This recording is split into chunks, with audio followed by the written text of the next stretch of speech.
네, 안녕하세요. 네, 다시 한번 인사드리겠습니다. 카이스트 정영재입니다.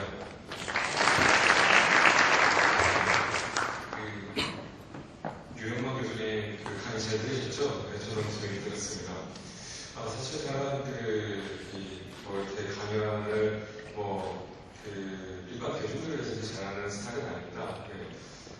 그리고 어떻게 보면은 좀 연구하는 쪽에 가깝고요. 네.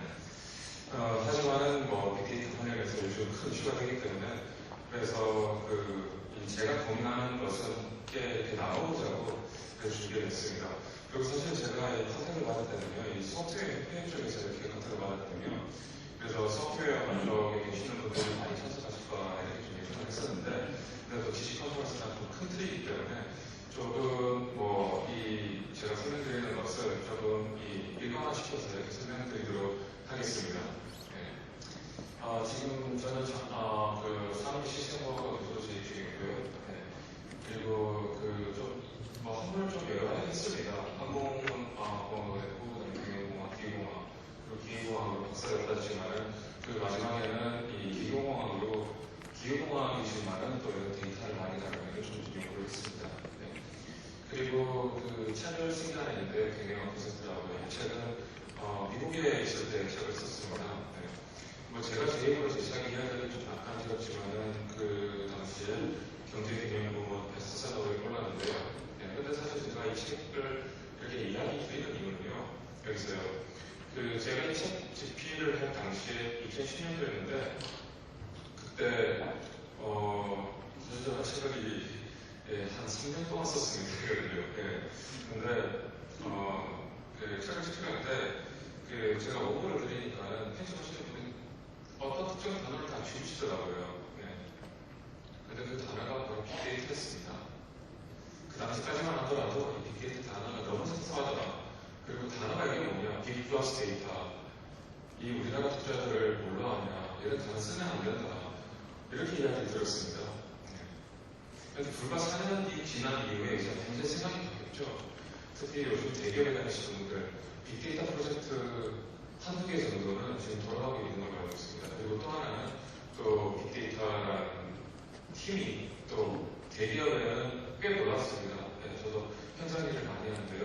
빅데이터 팀이 꽤 많이 지금 생겼습니다. 네, 세상이 이렇게 바뀌었습니다. 2004년까지 인간이 쌓아놓은 데이터가 5엑사바이트라고 하는데요. 근데 이 절대적인 수치가 그렇게 중요한 건 아니고, 이후에 이 정도의 데이터를 쌓는데 걸리는 시간이 이틀이라고 합니다. 근데 이게 과정으로 들릴 수 있겠지만요. 2003년도 이후에 어떤 일이 있었어요. 일단은 IT 시스템이 급격히 발달하는 것은 분명하고, 하지만 또 한편으로는 또 스마트폰, 그 다음에 인터넷 오브 띵이라고 해서 사물 인터넷 이런 것들이 많이 발달하면서 우리 주위에 있는 모든 것들이 데이터화되고 있습니다. 옛날에는 자동차, 교통사고 나면은 제일 먼저 보였어요. 일단은 목소리 큰 사람이 이긴다고 했지만 이제는 우리도 모르게 내려서 제일 먼저 하는 게 뭐예요? 블랙박스 보고 또 CCTV 있는지 그것도 보지 않습니까? 그만큼 우리 행동이 많이 달라졌다는 것을 증명하거든요. 하지만 아직까지 많은 기업들이 이러한 데이터를 쌓아놓고, 그리고 그 쌓아놓은 데이터를 어느 정도 모아다가 더 이상 쌓을 공간이 없으면 폐기처리 나오고 이런 과정을 거칩니다. 네. 하지만 여기에서 새로운 가능성을 찾는 기업들이 있다는 것이죠. 그만큼요. 네. 그렇다면요, 이러한 빅데이터 아닌 데이터의 의미에 대해서 직접적인 사실 빅데이터와 관련해서는 다양한 기술들이 있고, 그 기술들 하나하나 짚어가는 건 별 의미가 없을 것 같고요. 이 의미에 대해서 제가 연구하는 것을 하나 소개해드리겠습니다. 사실 남이 한 연구보다는 제가 직접 이야기하는 공략에서 설명드리는 것이 오히려 좀 더 나을 수 있겠죠. 네. 저희는 야구 연구를 전적으로 한 사람은 아니고요. 그런데 금요일 오후나 이럴 때 좀 책상에 앉아있기 힘들 때 있지 않습니까? 또 학생들도 토요일 오후에 생각도 딴 데가 있고. 그래서 그럴 바에 우리 좀 재미난 연구를 하자 해서 시작한 것이 바로 야구 연구입니다. 네. 근데 야구 연구인데요. 네. 그런데 그 야구 연구가 점점 좀 커지고 있습니다. 네. 그럼 야구와 이 빅데이터와 무슨 관계가 있는지 알아보도록 하겠습니다. 제가 제 연구하고 10분 이상이 나올 때도 있고, 제가 커럼 쓸 때도 있지만, 제가 본 연구가 소개된 글들 중에 가장 많은 댓글을 받은 글입니다. 이 기사가요. 대부분이 다 악플이었습니다.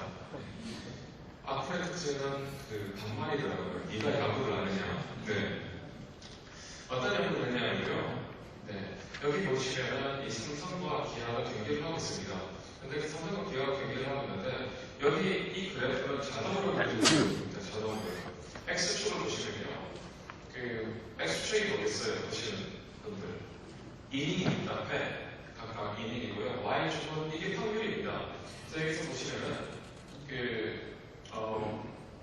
삼성과 기아가 경기를 할 때 1회초에 경기가 시작하지 않았습니다. 시작하지 않았을 때는 과거 데이터를 바탕으로 저희가 플레이 바이 플레이 데이터라고 하죠. 기록치 데이터를 한 5년치를 모았습니다. 그래서 그것을 다 분석을 했는데 삼성과 기아가 경기를 할 때는 삼성이 이길 확률이 52%, 기아가 이길 확률이 한 44%. 노란 선을 보겠어요. 비교 확률이겠죠. 네, 그렇게 경기 시작하기 전에 이렇게 판단을 합니다. 그런데 경기가 진행됨에 따라서 점수가 나지 않아도 주자가 몇 명이 있냐 그 상황에 따라서 이길 확률이 바뀔 수 있죠. 그럼 예를 들어서 0대 0인데 말로다. 그러니까 그 말로 상황이 1회 말로랑 0대 0인데 9회 말에 말로다. 그 상황이 다를 수가 있죠. 그래서 그런 상황들을 다 종합해서 그래프가 자동으로 그려집니다. 이렇게 판단했어요. 그래서 여기 보시면은 삼성과 기아가 접전을 하다가 기아가 1득점을 하고 그 다음에 10회 만에 기아가 2득점을 해서 2대 0으로 앞서가는데 삼성이 공격을 시작했고 그 다음에 8회 말에 홈런 터뜨려서 5대 2로 앞서갑니다. 그런데 이때 8회에는 이미 기아가 이제는 공격할 수 있는 찬스가 2번밖에 없죠. 네. 그리고 3점차가 나게 됩니다. 그래서 이게 확률이 갑자기 급등하게 됩니다. 네. 그래서 이렇게 실시간으로 데이터를 바탕으로 그래프가 그려지게 돼요. 그런데 이걸 우리가 왜 했느냐? 스포츠 도박을 하려고 한 건 아니고요. 네, 다음 그래프를 보도록 하겠습니다. 네, 하나와 LG 경기인데요. 네, 참고로 저는 대전에 거주하고 있습니다. 네, 하이스트 번호이 대전이죠. 네. 하나와 LG 경기인데요. 여기 보시면은 시작부터 좀 남다르죠. 하나와 이길 확률이 거의 한 30몇 %, LG가 이길 확률이 70% 가깝습니다. 네. 그리고 기대를 저버리지 않고 이제는 하나가 마구마구 깨지기 시작합니다. 네, 여기서요. 그러면 하나가 이렇게 깨지기 시작하고 그리고 사실은 여기서 3회에 이게 9대 0입니다. 9대 0이죠. 네. 그리고 저 위에 많은 일들이 벌어지고 있습니다. 그런데 그 많은 일이 벌어지고 있음에도 불구하고 확률 차이는 미묘하죠. 별로 확률 차이가 없습니다. 여기서는요. 그만큼 시스템이 하나와 LG가 경기를 할 때 LG가 이만큼 앞서가고 있다, 아니면 하나가 이만큼 뒤지고 있다, 그러면 그 상황이 확률을 바꾸지 않는다고 판단하기 때문에 이렇게 쭉 진행되고 있습니다. 그런데 그렇다면 이 경기를 보는 LG 팬들의 마음은 어떨까요? 일단 처음에 하나 팬들의 마음은 어떨까요? 경기를 보면서 그렇게 흥미롭게 재밌게 경기를 보지 않겠죠? 그렇군요. 그래서 저 같은 경우에서는 이 경기를 보는 순간 어느 정도 게임이 주정되면 아마 사회에는 채널을 돌릴 겁니다. 그렇다고 LG 팬들이 정말 재밌게 볼까요? 그것도 아니죠. LG 팬들 경기를 보다가 일방적으로 기울었기 때문에 별로 흥미를 잃고 가겠죠. 그런데 다음 경기를 보시면요. 일단 0대 0으로 비긴 게임입니다. 0대 0으로 비긴 게임. 0대 0이 아니라 7대 7로 비긴 게임입니다. 승부가 있는 게임에서 승부가 안 난다라면 결론부터 보면 재미없는 게임이라고 생각할 수 있지만 실제로 그 과정을 보면 다이나믹합니다. 재미있다고 생각할 수 있겠죠. 네. 그래서 저희들이 다음과 같은 말씀을 내려봤습니다. 어떤 경기가 더 재밌을까? 네, 경기가. 그런데 우리가 단순하게 어느 정도 예측을 할 수 있겠죠. 한쪽으로 수렴되는 게임이 있어도 경기가 재미없을 거고 오히려 왔다 갔다 하면서 박진감 있게 진행되다가 한쪽에 마지막에 딱 터뜨려서 이기는 경기가 재미있을 수 있다고 생각할 수 있겠죠. 그래서 그런 가설을 세웠습니다. 그런데 그런 가설을 증명을 해야 되겠죠. 당연하지만요. 이번 시간을 증명하기 위해서는. 근데 옛날에는 설문조사를 했습니다. 설문조사.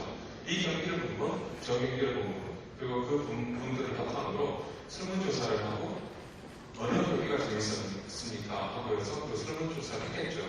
그런데 설문조사 특징이 뭐예요? 전체 적인 것에서 샘플링이죠. 일부를 뽑아서 전체를 유추한다는 개념이죠. 근데 저희는 여기서 설문조사, 이러한 그 샘플링이 아닌 모든 것을 다 본다 전수조사 개념을 도입을 했습니다. 그런데 전수조사를 한다는 게 야구장 가서 모든 사람들을 대상으로 다 조사할 수는 없죠. 그래서 택한 것이 바로 네이버 댓글입니다. 저희들이 네이버의 댓글 한 1년에 한 1000만 건 있더라고요. 네. 그래서 한 1000만 건, 100만 건에 되는 것들을 데이터로 뽑아왔습니다. 그래서 댓글의 반응을 모르겠습니다. 실제로 댓글의 반응은 이 게임에서 댓글 반응과 그 다음 경기에서 댓글의 반응인데요. 여기 보시면 일단 절대적인 수치보다 다릅니다. 네. 그리고 전체적으로 살아나는 것을 볼 수 있죠. 네. 하지만 밑에 경기는 댓글이 상승합니다. 네, 그만큼요. 즉, 한쪽으로 수렴하는 경기일수록 이런 댓글이 줄어드는 것을 볼 수 있었고요.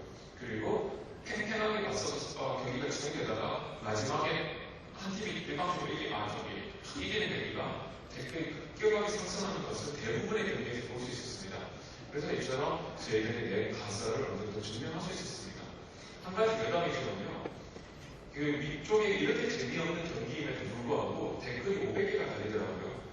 우리나라에서 프로야구 많은 때하고의 네 모든 경기 댓글을 가는 분이 한 30분이 계십니다. 네. 뭐 하시는 분들인지 잘 모르겠어요. 네. 그런데 한 가지 재밌는 사실은요. 이 댓글이 한 2000개 이상 올라가려면 평소에 댓글을 안 다는 사람들이 참여를 해야 됩니다. 그 얘기는 직접적으로 뭔가 여기에 이제는 반응을 하는 하나의 인계점이 도달한다는 것이죠. 예를 들어서 제가 제품을 구매했는데 이 제품이 어느 정도 너무 좋다. 그래도 막 얼굴로 하는 그런 거하고 비슷한 원리입니다. 즉 그만큼 내가 직접적으로 뭔가에 참여하는 인계점이 존재한다는 것입니다. 그렇다면 이걸 가지고 또 뭘 했느냐? 네, 다음과 같은 아이디어를 얻었습니다. 여기서 아이디어를 얻었는데요. 영국 소년이 뉴스를 사용자에 맞게 이렇게 서머리를 해서 중간 서비스 작년에 나왔죠. 그래서 대화가 터졌다는 이야기를 듣고 이거를 야구 경기를 서머리를 해보죠. 야구 경기 서머리가 뭐예요? 하이라이트죠. 그래서 우리나라 방송 상사 하이라이트가 대부분이 다 비슷합니다. 아나운서가 다르고요. 네. 그래서 저희들이 하이라이트를 만들어봤습니다. 자동으로. 환경이 갑자기 바뀌었다는 것은 재미있는 부분이 있다는 것이죠. 그래서 그 부분을 자동으로 추출합니다. 그리고 또 하나는 이렇게 환경이 변하지 않는데도 댓글이 올라왔다는 것은 또 뭔가 재미있다는 것입니다. 그래서 내가 야구 경기를 이제 시청하는 타겟이 500에 계시거든요. 그럼 500 전까지 무슨 일이 있었는지 보고 싶어요. 근데 나는 야구 중에서 내가 어느 팀을 응원하지만 공격보다는 수비를 더 보고 싶고 그리고 어느 팀을 어느 선수를 보고 싶다. 그러면 거기에 맞춰서 자동으로 서버를 해주는 시스템입니다. 이렇게. 그래서 여기 보시면은 일단은 야구 하이라이트에 시문을 반드시 들어가야 되고요. 그다음에 여러 가지 상황들이 자동으로 이렇게 추출되는 시스템입니다. 네. 그럼 이 의미가 무엇일까요? 이 의미가요. 네. 빅데이터라고 하는 데이터라고 이야기하시면 여기서 좀 더 정교한 분석을 한다. 지금 하는 분석을 좀 더 잘한다. 그런 의미를 생각하시지만 실질적으로 빅데이터의 이런 개념들이 더 주목받는 이유는 그만큼 남들이 아니면 과거에 하지 못했던 새로운 서비스를 창출할 수 있다는 의미입니다. 네. 즉 과거에 누군가 하지 못했던 상상 속에서만 할 수 있었던 이런 일들을 직접 구현해보고 뭔가를 할 수 있다는 것이 빅데이터의 어떻게 보면 진정한 의미라고 할 수 있겠죠. 즉 지금 하던 비즈니스 분석이나 과거에 하던 그런 것들을 조금 더 전해보자. 그것도 의미가 있지만 과거에 하지 못했던 뭔가를 하는 그런 의미에서 빅데이터가 가치가 조율받고 있습니다. 이처럼 이 인류가 생각을 하고 서거를 하면서부터요. 서거를 하면서부터 우리는 우리가 모르게 우리 의사결정에 판단할 때 필요한 정보는 많이 없다라는 전제를 가지고 있었습니다. 하지만 최근에 바뀌었습니다. 우리가 필요한 정보는 어디에 들어 있습니다. 단지 그것을 빨리 취합하고 분석하는 능력이 떨어지기 때문에 거기서 의사결정에 흥미가 있다는 것이거든요. 그만큼 가격이 바뀌었다는 것이죠. 그렇다면 그 의미가 무엇인지를 조금 더 다음 사례를 보도록 하겠습니다. 경영 콘서트에 나온 사례인데요. 4년 전에 이 책이 나왔을 때 이 사례를 소개할 때만 하더라도 이게 정말 진짜냐, 가능하냐 이렇게 하시는 분들이 있지만 이미 국내에서 이러한 솔루션들을 제공하는 업체들이 나오고 있습니다. 네. 여기 보시면요. 아마존닷컴의 제일을 있죠. 영대장 제일입니다. 이 광고는 광고 메일인데요. 저를 위한 장영재라는 고객을 위해서 만든 하나의 생성된, 자동으로 생성된 광고입니다. 저는 이 광고 메일을 받는 순간에 경악을 금치 못했습니다. 첫 번째 광고는요, 아기 자전거에 대한 벨트입니다. 제가 이 광고 메일을 받기 3달 전에 제 아이를 위해서 세 가지 자전거를 구매했습니다. 그런데 부모님들이 아기 장난감 구매할 때는 큰 걸 구매하죠. 그래서 저들이 큰 걸 구매했더니 애를 단체로 계속 쓰러지는 것이었어요. 그래서 벨트가 하나 있으면 좋겠다라고 생각하는 차에 바로 벨트 광고가 날라온 겁니다. 왜냐? 저 자전거를 구매하는 고객들의 대부분은 벨트를 같이 구매하거나 추후에 벨트를 구매하는데 장영재라는 고객은 벨트를 구매한 적이 없다라고 데이터에 남아있다는 것이죠. 그래서 바로 저 제품이 첫 번째 목록으로 선택된 것입니다. 그리고 여기에서는 데이터 아나리시스, 그 다음에 매니지먼트 이쪽 관련된 책들인데요. 장영재라는 고객은 이 두 개의 책들을 자주 보는 사람이다라고 판단하는 것이고, 이 책들은 그 두 개의 책들 중에 베스트셀러입니다. 장영재라는 사람은 저 책이랑 그 책들을 자주 구매하고 있는데 저 책은 구매한 적이 없어요. 그래서 저 책들이 바로 광고 수입이 오른 것입니다. 그리고 그 당시에 미국의 서브프라임 사태가 터지고, 그럼 많은 분들이 기업에서 나오셨죠? 그러면 기업에서 나오신 분가 있어요. 이력서 쓰죠. 그래서 여기 이력서 쓰는 거 맨 마지막에 하나 정도 담겨 있습니다. 네, 장영재라는 사람이 회사에서 잘리지 않았을까 배려하는 마음이에요. 8개 중에 저는 제품 4개를 구매했습니다.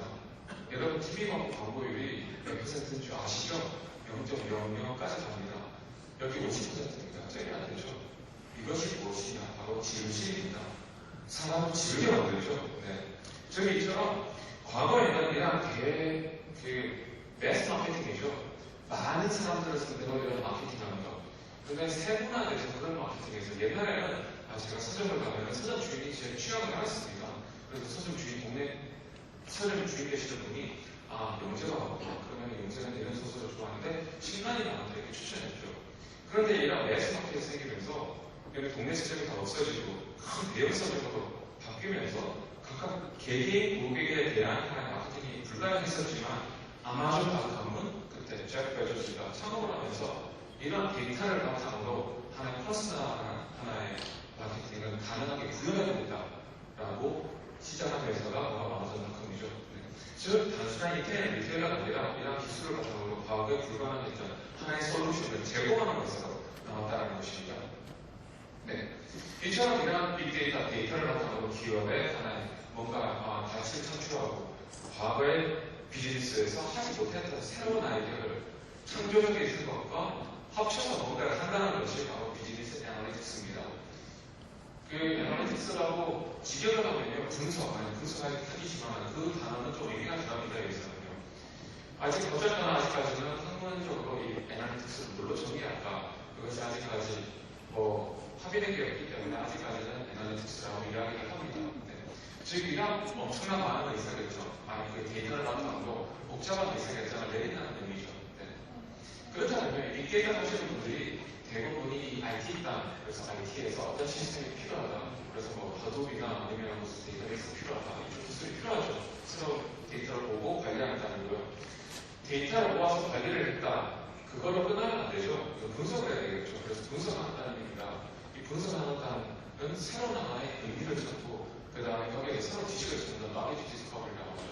그래서 일단은 이제 데이터 마이닝, 그 다음에 스태티스틱 어나리시스, 그 다음에 여러 가지 분석이 있습니다. 하지만 많은 기업들이 아직 이 두 단에서 머물고 있습니다. 빅데이터 팀을 만들어서 IT 땅과 보통 CRM 마케팅을 접하는데, 그런데 여기서 결과가 안 나올 때가 있습니다. 1년 동안 팀을 운영을 했을 때 아직까지 결과가 없다. 사실 저도 산업 프로젝트를 많이 합니다. 저는 이러한 빅데이터 관련된 기술을 학문적으로도 배웠지만 또 한편으로 현장에서도 배운 게 많은데요. 네. 이게 뭘까? 예를 들어서요. CRM에서 가장 유명한 스토리가 있죠. 아기 금요일 오후에 아기 기저귀와 맥주가 잘 팔리더라. 유명한 스토리죠. 네. 아니 그러면 아기 기저귀 맥주가 정말로 왜 잘 팔리느냐? 아무튼 굉장히 좋은 빨갱입니다. 너비지죠. 데이터를 분석해서 봤더니만 그게 원인이 뭔지는 그게 중요한 게 아닌 것이거든요. 그런데 문제는 이러한 보고서를 다 여기서 만들어갔어요. 그러면 일단 두 가지 반응이 나옵니다. 첫 번째 반응은 데이터를 뽑아서 이렇게 봤더니 아기 기종의 맥주가 잘 팔리는구나. 정말 재미있는 하나의 파인딩이다라는 것이고요. 두 번째 파인딩은 뭐냐면 그래서 나보고 어쩌라는 건데 현장에서 대부분의 반응이 그렇습니다. 왜냐하면 현장에서는 이걸 가지고 그러면은 구체적으로 무엇을 해야 되는지 제시하지 않으면 책임을 지기 어려워합니다. 그만큼요. 싫다는 게 아니고 어렵다는 것이죠. 현장에서는. 아니 그러면 아기 기종의 맥주를 같이 좀 취하는 것인지 예를 들어서 아기 기저귀를 사면 맥주 쿠폰을 추가하는 말인지 이런 식으로 구체적인 시간을 하나의 의사결정을 주지 않으면 리스크를 지기가 어렵다는 것이죠. 그만큼. 그래서 필요한 것이 바로 위쪽의 디시아스 포인트, 윗단이라는 것입니다. 그만큼. 의사결정을 내려줘야 된다는 것입니다. 어떻게 보면 제가 고민하고 연구하는 분야입니다. 네. 그렇다면 좀 구체적인 사례를 설명을 드리도록 하겠습니다. 네. 앞에서 교수님께서 설명을 드렸지만요. 사실 저는, 후문으로 배울 때보다는 우리 현장에서 좀 더 많이 배웠습니다. 저는 박사를 마치고 난 다음에, 바로 학교나 아니면 연구소로 가시는 분들이 많으신데, 저는 그것보다는 좀 현장을 먼저 갔었는데요. 가이마스터마이즈라는 회사를. 근데 간 이유가, 현장의 데이터가 많기 때문입니다. 아직까지는 이 데이터를 학교에서 구하기가 연구소에서 구하기가 어렵습니다. 사실은요. 근데 이 데이터를 가지고 연구를 했는데 실질적인 데이터가 생성되는 현장에서 이 데이터를 직접 바라보고 싶은 이러한 연구가 굉장히 셌고요. 네. 그런데 어느 시점에서 제가 어느 회사가 재미난 조건을 제시했습니다. 데이터를 분석하고 데이터 데이터가 생성되는 현장에서 일을 하고 싶으면 자네를 이렇게 뽑아주겠는데 현장에서 맞는 사람인지는 모르겠다. 그래서 현장에서 일을 해보고 현장에 적응을 할 수 있으면 발령을 내주겠다. 이런 조건을 제시를 했고요. 근데 제가 오히려 좋았습니다. 이 데이터가 있는 곳을 이렇게 노테이션도 시켜주겠다고 했기 때문에요. 그래서 일하는 회사가 이 마이크로스터마이즈라는 회사인데요. 네. 그런데 어쨌거나 처음에 발령받은 것이 공장이었고요. 그래서 공장에서 한 10달 동안 제가 처음 하는 보직이 바로 물건 나가는 일이 있습니다. 공장에서 물건 나가는 일. 그래서 정말 현장 일이었죠. 그리고 10달 후에 이제는 이 사과에서 부르더라고요. 그래서 이제는 데이터를 다룬 일을 하겠구나라고 생각해서 갔더니 그 다음 받은 보직이 이 물건 나가는 일을 담당하는 반장이었습니다. 그래서 또 반장 일을 한 6개월 동안 했습니다. 그런데 그때 제가 어느 시점에서 장비를 다루는 일이 있었는데요. 근데 제가 그 이야기를 왜 이런 경험이 이것과 무슨 상관이 있는지는 좀 이따 설명을 드리도록 하겠습니다. 그런데 한 가지 자세가 재밌는 게 포토 리서버라는 장비인데 이 장비가 한 수백억 하는 장비입니다. 가장 고가 장비고요. 요즘 나노 프로세스 이런 이야기 나오죠. 네. 그래서 엄청난 미소 공정을 처리하는 장비인데요. 근데 이 첨단 장비를 담당하게 되었었는데 담당하게 되었을 때 이 첨단 장비에서 예를 들어서 물건이 20분에 한 번씩 나온다라고 하면서 20분에 한 번씩 딱딱딱 떨어져서 나왔어요. 근데 실제로 데이터를 뽑아보니 20분이라는 것은 단지 평균 시간에 불과했습니다. 네, 평균이 17분에 나올 때도 있고 25분에 걸릴 때도 있고 결국 평균적으로 20분에 한 번씩 나온다는 것이죠. 그래서 제가 이 원인을 찾아보자라고 이렇게 한번 제안을 했는데 돌아오는 반응이 그렇게 좋지는 않았습니다. 첫 번째는 이 원인을 분석하기 위해서는 그 안에 있는 원천 데이터가 있어야 되는데 그 데이터가 있을까라는 회의적인 반응이었는데 이런 데이터를 분석할 때 제가 가지고 있는 하나의 신념은 현대 디지털사회에서는 털어서 안 나오는 데이터는 없다는 것이 제 신념이었습니다. 어디에 분명히 데이터가 있을 거라고. 그리고 또 하나는 17분에 나오는 25분에 나오는 평균에서 20분 나오면 되는데 그걸 분석을 해가지고 나오는 게 무엇이 있을까 회의적인 것이었지만 설령 우리가 목적이 그 원인을 찾는 그 자체지만 이걸 하다 보면 새로운 무언가를 찾을 수 있다는 하나의 신념이었습니다.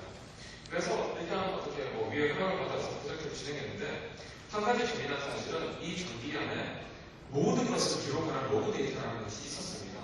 그런데 아무도 그 데이터가 있다는 걸 몰랐어요. 그 원인이 뭐냐면 이 로그 데이터라는 것은 이 장비의 모든 것을 다 기록하는 장치입니다. 그리고 그 데이터의 소유주는 이 반도체 장비를 만든 업체가 가지고 있었습니다. 이 반도체를 만든 업체가 반도체를 팔아서 반도체의 소유는 반도체 장비업체가 아닌 반도체를 제조하는 업체가 가지고 있는데 이건 웃기죠. 내가 현대자동차를 샀는데 현대자동차의 데이터 생성되는 데이터가 현대자동차를 구매하는 내가 변변자가 아니라 현대 자동차 소유자라고 하면 문제가 이상하게 생각할 수 있지만 실제로 그 안에 있는 데이터의 소유는 엄밀하게 현대기아차 소유입니다. 왜냐? 내가 자동차를 보다가 뭔가 이상이 있다. 그러면 자동차 때문에 사고가 났다라고 이야기를 할 때 현대기아차에서는 우리가 자동차를 잘못 만들었기 때문이 아니라 그건 아니다라는 것을 다시 클레임하기 위해서 데이터의 소유주를 엄격하게 구별하고 있습니다. 그런 비슷한 원리죠. 그런데 어쨌거나 데이터를 분석해서 봤더니 과거와 다른 하나의 데이터 형태가 있었습니다. 엄청난 많은 데이터들이 실시간으로 생성되고 있고요. 그래서 이때 이러한 소위 말하는 요즘 말하는 비정형 데이터를 다루는 것들을 한번 경험을 했었고요. 그리고 그러한 비정형 데이터를 이제 분석하는 방식들을 고민을 했는데 근데 그 자체가 중요한 건 아니고요. 그럼 이 원인이 무엇일까? 비유적으로 간략하게 설명을 드리겠습니다. 비유적으로 국수를 만드는 가게가 있고 빵을 만드는 가게가 있고 두 개를 같이 만듭니다. 국수를 만들기 위해서는 국수 건축을 먼저 하고 삶고 포장하는 3단계를 거치고요. 빵을 만드는 데는 빵을 반죽하고 빵이 베이글이라는 빵입니다. 삶고 퇴직하기 위해서 꼭 포장은 그림이 없는데요. 4단계를 거칩니다. 그런데 믹서기가 하나밖에 없어요. 빵 반죽할 때는 빵 반죽만 들어가고 국수를 반죽할 때 국수 반죽만 들어가야 됩니다. 예, 습격이 되겠죠. 그렇다면 다음 순서로 진행해 봅니다. 국수 반죽할 때는 국수가 먼저 들어가고 그 다음에 기다려야 되겠죠. 빵 반죽은요. 그래서 초록에서 들어가서 포장까지 걸리는데 18분입니다. 그런데 순서를 바꿨어요. 이번에 국수가 아니라 빵 반죽이 먼저 들어갔는데 회복이 16분 만에 끝납니다. 즉 어떤 순서로 진행되느냐에 따라서 18분이나 걸릴 수 있지만 16분으로 걸릴 수 있습니다. 그 장비 내에서는 한 50여 가지의 다른 일들이 진행되고 있고 그 순서에 따라서 빨리 될 수도 있고 훨씬 더 늦게 될 수도 있다는 것이죠. 그래서 이것을 바탕으로 개선할 점을 찾았죠. 뭐냐? 그러면 이 순서에 따라서 빨리 끝낼 수 있는 것을 의사결정을 바로바로 만들어서 그렇게 판단해서 작업을 실행시키면 훨씬 더 빨리 할 수 있겠죠. 그래서 실제로 이런 것을 어플라이해서 보니 개선하고 훨씬 더 달랐습니다. 즉 그만큼 12% 정도 절감을 했는데 그 이유는 장비가 전 세계적으로 100대가 있는데 100대에서 88대로 가능하다는 것이죠. 그만큼요. 네. 그래서 그만큼 이러한 프로젝트를 진행을 했고 그 프로젝트를 바탕으로 실제로 이제는 개선을 했고 그리고 저는 89 이후에 이 전체적인 프로젝트의 결과물이 나왔는데 전체적인 프로젝트가 종료되고 난 다음에 산출하는 것이 직접비만 300억 정도의 비용 절감을 이뤘다고 왔습니다. 제 링크드인 사이트 가면 그 링크드인이 이렇게 걸려있는데요. 거기서는 이렇게 거짓말을 못하죠. 네. 저희 직장 동료들이 이렇게 링크를 이렇게 보내줬습니다. 근데 여기서 의미가 무엇이냐? 네, 그렇습니다. 여기서 이렇게 이런 과거에 놀랐던 데이터가 있습니다. 로그 데이터라는 것이죠. 근데 그것이 버려지고 있었습니다. 근데 그 로그 데이터를 바탕으로 분석을 했습니다. 그래서 분석을 바탕으로 여기에서 이렇게 어떤 것은 10분 만에 나오고 어떤 것은 25분 만에 나오고 왔다 갔다 하던 그 이유가 무엇일까? 라는 것을 분석을 했고 그걸 찾았고 그 다음에 이쪽에 디시전을 만들어주죠. 그러면 최적의 시간 조합을 맞춰서 이것을 이렇게 하면 되겠다라고 만들어낸 것입니다. 그래서 실질적인 하나의 비용 절감을 이뤘다는 것이죠. 근데 사실 제가 이것을 그냥 로봇처럼 데이터를 수집하고 이걸 과정을 거쳐서 이렇게 성과를 냈다. 그건 아니고요. 저도 프로젝트를 진행할 때 한 가지 재미난 사실을 알았습니다. 분명히 저 안에 순서 때문에 문제가 있을 거라고 누가 힌트를 줬습니다. 그분이 누구냐 하면 공장에서 20년간 일하신 어떤 할아버지셨습니다. 실제 공장에서 일을 할 때 공장에 그 장비를 담당하시는 분들 보통 이렇게 이렇게 한 명이 그렇게 높지는 않습니다. 그분들이요. 그리고 일이 그렇게 쉬운 일은 아닙니다. 고되게 이렇게 그냥 공장에서만 일을 하시는데요. 놀라운 사실은 그분들이 이미 다양한 나우리지가 축적되어 있다는 사실입니다. 그리고 그 할아버지께서 이 순서를 한번 보면 뭔가 있을 것 같다. 그분은 10년 전부터 알고 있었어요. 그런데 그것이 기업의 자산화가 되지 않았다는 것이죠. 그만큼요. 네. 그런 경험과 노하우, 그것을 저는 이런 경험과 노하우가 자산화되지 못한 것, 그것을 이런 빅데이터 프로젝트를 통해서 이루어내는 것이 아닐까라고 이렇게 해석을 하고 있습니다. 즉, 기업에서 저를 현장에 내보내고 현장을 이렇게 둔 이유도 이러한 분들이 알고 있는 노하우나 지식들이 현장에서 그것이 자산화되지 않고 그냥 남겨져 있는 것이 많죠. 그것을 정리해서 자산화하자. 그런 의미에서 현장을 일할 경험을 하는 것입니다. 네. 그래서 여기서 저도 이렇게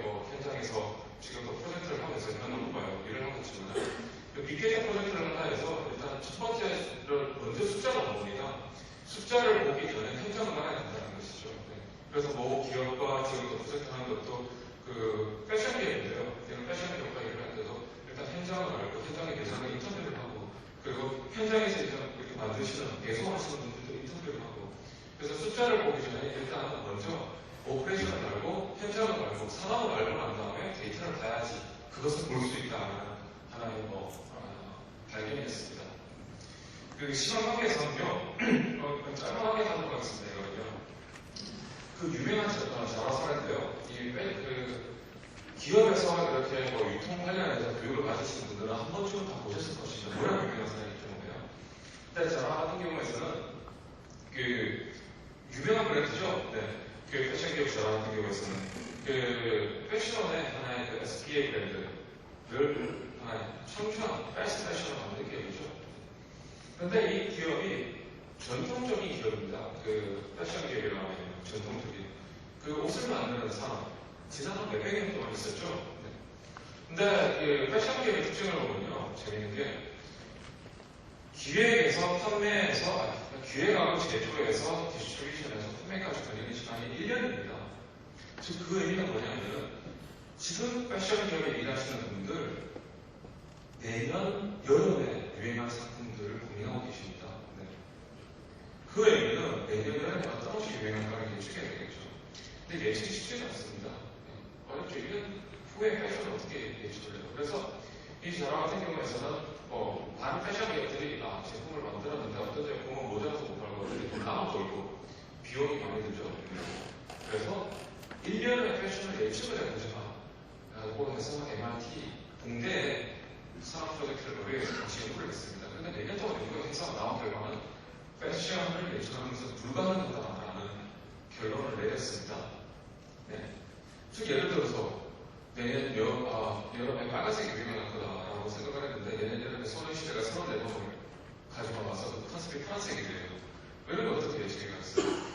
그런데 이 예측을 못할 바에 발상이 전환하는 것이죠. 예측하지 말고 그러면 예측이 필요한 이유는 큰 리드 타입 때문이죠. 만들어서 판매되는 데까지. 그 시간 줄여보자 라고 하는 것이죠. 즉 물건을 기획해서 만드는 데까지 1년을 최대한 단축해보자. 그래서 예측해서 만들지 말고 팔면서 제품을 만들자라는 개념을 도입했습니다. 그래서 그 1년 동안에 이 거품들을 다 제거하고 지금은 불과 몇 달 만에 제품을 시장에 내놓습니다. 어느 정도냐면 배 안에서 자동제를 한답니다. 네, 배 안에서요. 원단을 보내고 거기서 이렇게 원단을 다시 처리해서 배 안에서 자동제를 하고 갑니다. 그 정도로 창의적인 발상으로 이렇게 바로 시장에 내놓는다는 것이죠. 근데 또 한 가지 이슈는 뭐냐? 이러한 제품의 특성상 매장에서 어떤 제품이 어떤 사이즈가 얼마나 필요한 것인지를 판단하는 게 쉽지 않습니다. 제품 종류가 수백 종이 있기 때문에요. 어떤 제품은 어떤 사이즈는 없어서 못 걸고 어떤 사이즈는 남아 걸고 있죠. 그래서 이것을 성함이 판단했는데 매장 전주가요, 매니저가요. 근데 이거를 지역의 특성상, 그 다음 매장의 특성상 이것을 다 모아다가 어느 매장에는 어떤 사이즈가 얼마만큼 배치해야 된다라는 것을 다 데이터를 바탕으로 판단을 했습니다. 그래서 나온 것이 바로 이겁니다. 이것을 바탕으로 의사결정을 내립니다. 네. 근데 이것을 바탕으로 의사결정을 내는 것을 제가 어떻게 알았냐면요. 사실 제가 그 MIT에 있을 때 제 연구실에 제 선배가 작업을 했습니다. 저는 그 선배를 조금 우습게 봤습니다. 처음에는요. 저는 반도체 관련해서 이렇게 연구를 하고 있고 데이터를 활용하고 근데 이 선배는 패션 관련해서 이렇게 알고 고민을 하고 있었죠. 그런데 이런 패션 산업, 소위 말해서 닭다리 산업 함께 뭐 있을까 조금 우습게 봤습니다.